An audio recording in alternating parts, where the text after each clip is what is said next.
বস্তায় ভরে রাখা হয়েছে প্লাস্টিকের বোতল, ওয়ান টাইম কাপ, ডাবের খোসা, চিপসের প্যাকেট সহ নানা আবর্জনা, যা এডিস মশার প্রজননের উপযুক্ত ক্ষেত্র।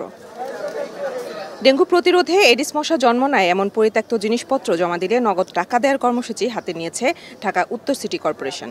এমন উদ্যোগ একদিকে যেমন মশার উপদ্রব কমাবে, পাশাপাশি রাজধানী পরিচ্ছন্ন হবে বলেও মনে করছেন উত্তর সিটি কর্পোরেশনের বাসিন্দারা। টাকাটা মেইন ফ্যাক্ট না, এক নম্বর এখানে আমি নিজে যদি এখানে সচেতন হই সেক্ষেত্রে আমার দেশটা পরিচ্ছন্ন থাকতেছে।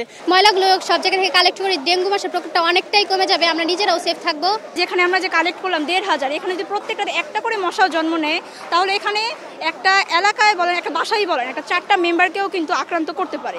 সোমবার সকালে মিরপুর রূপনগর আবাসিক এলাকায় ডেঙ্গু প্রতিরোধে একযোগে ডিএনসিসির ৫৪টি ওয়ার্ডে মাসব্যাপী জনসচেতনতামূলক প্রচার অভিযানের উদ্বোধন করেন উত্তর সিটির মেয়র আতিকুল ইসলাম।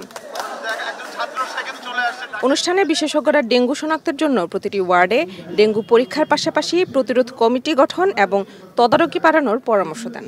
বাংলাদেশের প্রত্যেকটা নাগরিক যদি নিজের বুকে হাত দিয়ে প্রতিজ্ঞা করতে পারে যে আমার বাড়িতে আমি এডিস মশার প্রজনন হতে দেব না, তাহলেই এটি সফলতার রূপ নেবে। অন্যথায় ডেঙ্গু নিয়ন্ত্রণ করা সত্যি চ্যালেঞ্জ।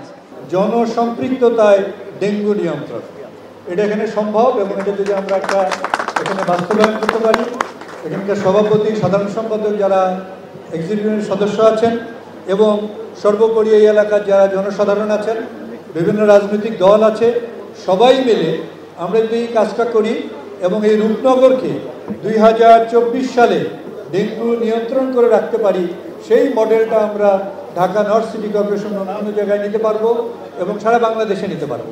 উত্তরের মেয়র বলেন, ডেঙ্গু প্রতিরোধে সচেতনতা তৈরিতে ডিএনসিসির সকল ওয়ার্ড কাউন্সিলরদের ৫০,০০০ টাকা করে মোট ৩৬ লাখ টাকা বরাদ্দ দেওয়া হবে।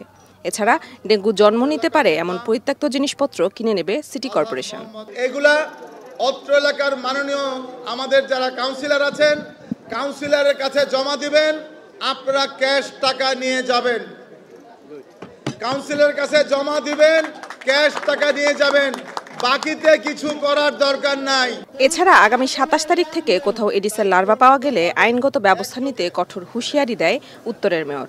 ২৭ তারিখ থেকে যেই বাসায়, যেই অফিসে, যেই জায়গায় আমরা লার্ভা পাবো তাদেরকে ফাইন, জেল এবং জরিমানা করা হবে। গভর্নমেন্ট অফিসেও যদি আমি পাই, এই গভর্নমেন্ট অফিসের যে দায়িত্বে যে আছে তার বিরুদ্ধে মামলা হবে, কেস হবে, জরিমানা হবে। অনুষ্ঠান শেষে সিটি কর্পোরেশনের সচেতনতামূলক র্যালিতেও অংশগ্রহণ করেন মেয়র। মেহরিন অ্যানি, এখন, ঢাকা।